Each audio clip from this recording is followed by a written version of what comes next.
This is something you guys have been requesting the hell out of for a long time. It took quite a while, but I finally found 3 stories that take place during school lockdown. It was a typical boring day in calculus, only it was Friday, 7th period, meaning the week was almost over and spring break would finally be upon us. So everybody was getting antsy in their seats. I could tell we didn't have a test that day, like a lot of my friends did with their other teachers. So our teacher, in the middle of class, just decided to start playing games with us on Sparkle. He was a very laid-back teacher like that. As we were doing some brand logo quiz on Sparkle, I remember the exact moment it happened.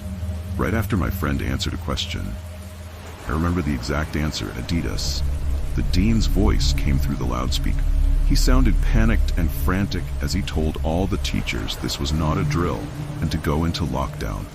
I actually got the chills and had goosebumps on my arms, as our usually laid-back teacher, too, seemed panicked as he ran to turn off the lights and ushered us to the back corner of the room.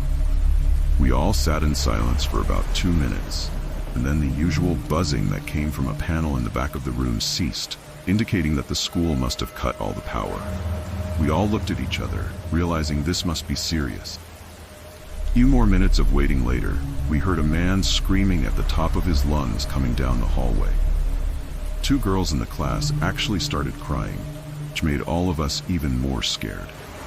As the screaming got closer to the classroom, the lunatic-sounding man started banging on the lockers while screaming, "I'll kill all of you." It was at that moment that I started to fear for my life. My teacher shushed us as we all looked at each other to see our peers' reactions. The banging then moved from the lockers to our classroom door, and that's when one of the crying girls screamed, "No!" The banging on the door only grew worse as the man started screaming, "Open up!" 2 of the girls in the class were crying out loud now. It felt like an eternity that man was pounding at the door, but eventually, he finally continued down the hallways, screaming like a mentally insane person, until we could no longer hear him. I'd say 10 minutes later, though it felt like half an hour given the situation, the dean came back on the loudspeaker explaining the situation, which was surprising for him to do. He explained that some apparently mentally unstable person entered the building and assaulted the woman sitting at the front desk, causing her to flee the building screaming, and the staff wasn't sure if the man was armed or not. I replied, "Yeah." Continued, "There's this mentally disabled crazy man who barricaded himself in front of his house and is threatening to commit suicide and kill the cops if he's evicted. He was walking around outside of school watching kids in a strange way." Eric told us it turned out the man was also a registered sex offender, which made matters worse. We were stuck in the multi-purpose room for a whole hour, taking up 2 periods. After the situation was resolved, we were escorted to our classrooms one by one. I later found out that the man lived next to my friend Brandy, who told me about the previous Halloween when she saw the same man at his window, cutting his arm and writing in his own blood, "Don't come here or I'll kill you," on his window.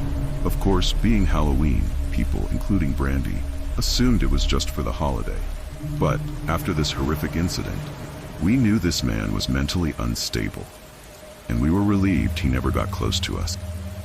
I'm 22 years old, recently graduated from college, and I recently got a job at my old high school as a sort of computer intern in the school basement. The basement of the school is very messy and disorganized, but there is a small 3-person office that's actually very nice. It has 3 large desks, 2 mini fridges, a flat-screen TV mounted on the wall, and also pleasant air conditioning, a luxury the students and teachers cannot enjoy in the school. And of course, all the school servers and other computer equipment. I got the job because 3 of my old computer teachers really admired me. I could actually consider them as real friends. Not only the teacher figures, but everyone played a huge role in helping me land this job. It has been wonderful until an incident a few weeks ago. My 2 colleagues who share the office with me, Dave and Gary, were not in the office at the time. They were upstairs working on papers or something. I was eating my sandwich during my lunch break when I received a call from one of the women at the front office.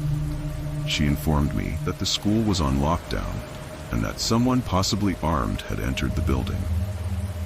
There wasn't much I could do except turn off the lights because, surprisingly, as nice as this small office was, it didn't have a proper door, just a large opening. Additionally, the door to the whole basement didn't even have a functioning lock. For my own safety, I turned off all the lights in the office and my computer screen, and I kept my phone on the desk, texting both Gary and Dave, but they wouldn't respond. I sat there in the dark, playing games on my phone for about 20 minutes, waiting for a call from the front office to tell me I could resume working. I had no idea what was happening and couldn't hear anything from upstairs. I was not allowed to make any calls until I was informed that the lockdown was over. Then, the noisy basement door opened, its creaking echoing across the basement and into my office.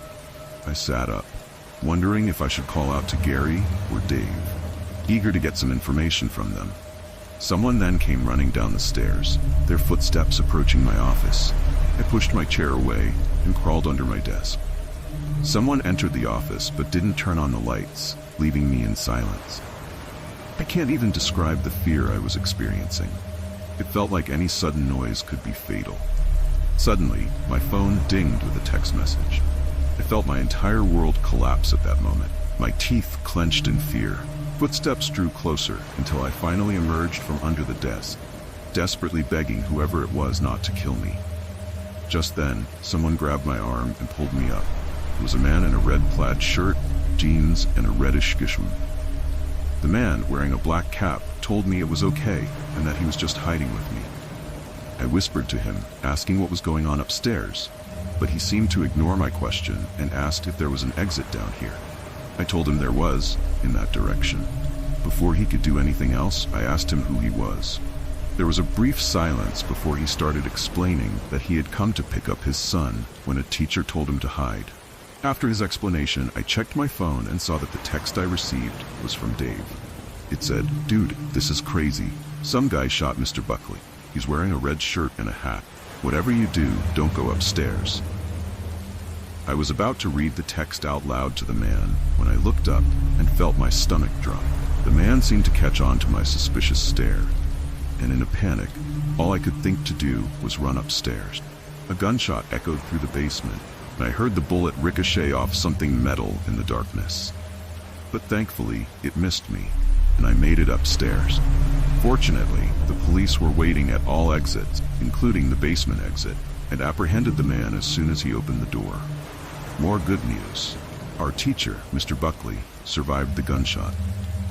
It was later determined that the man and Mr. Buckley had some kind of conflict for unknown reasons, but that was never revealed. All we know is that Mr. Buckley couldn't have done anything to deserve such a reaction, and I know that the sound of that gunshot will forever echo in my mind. Thank you for watching our video today. If you liked it and want to see more scary stories and disturbing mysteries, don't forget to subscribe to the channel and activate the bell to receive all our updates.